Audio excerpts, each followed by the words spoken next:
বিশেষ একটি দিন, তাই তো প্রেমিককে খুশি করতে সাজগোজ করে দেখা করতে এসেছিলেন তরুণী। প্রথমে দুজনের চোখে চোখ, হাসি আর খুনসুটিতে কাটছিল সময়, চারপাশে যেন ভালোবাসার আবেশ। কিন্তু এই সুখের দৃশ্য বেশিক্ষণ স্থায়ী হয়নি। হঠাৎ করে বদলে যায় দৃশ্যপট, কারণ এই প্রেম ছিল স্বামীর অজান্তে। আর ঠিক সেই সময় সামনে এসে পড়েন স্বামী।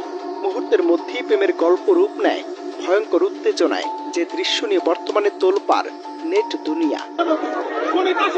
সামাজিক যোগাযোগ মাধ্যমে ভাইরাল হওয়া ভিডিওতে দেখা যায় স্বামী স্ত্রীর হাত ধরে আটকে রাখছেন, প্রশ্নের পর প্রশ্ন ছুড়ে দিচ্ছেন, কিন্তু কোনো সদুত্তর দিতে পারছিলেন না স্ত্রী।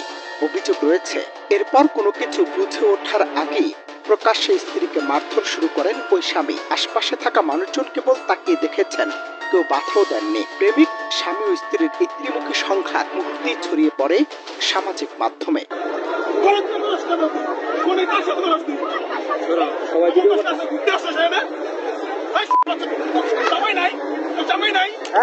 এই ভিডিও ঘিরে নেট দুনিয়ায় শুরু হয়েছে তীব্র বিতর্ক। এক পক্ষ বলছে পরকীয়া কোনোভাবেই সমর্থনযোগ্য নয়, অন্য পক্ষ আবার প্রশ্ন তুলছে পরকীয়ার অভিযোগ থাকলেও প্রকাশ্যে মারধর কি আইনসম্মত। অনেকের মতে ব্যক্তিগত সম্পর্কের জটিলতা থাকলেও কাউকে শারীরিকভাবে লাঞ্ছিত করার অধিকার কারণে ভিডিওতে দেখা মারধর স্পষ্টতই অপরাধের আওতায় পড়ে।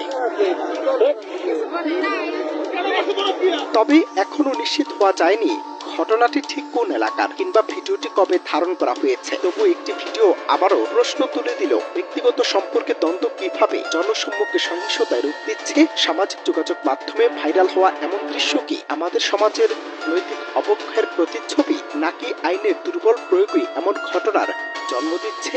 এই প্রশ্ন এখন ঘুরপাক খাচ্ছে নেট দুনিয়ায়।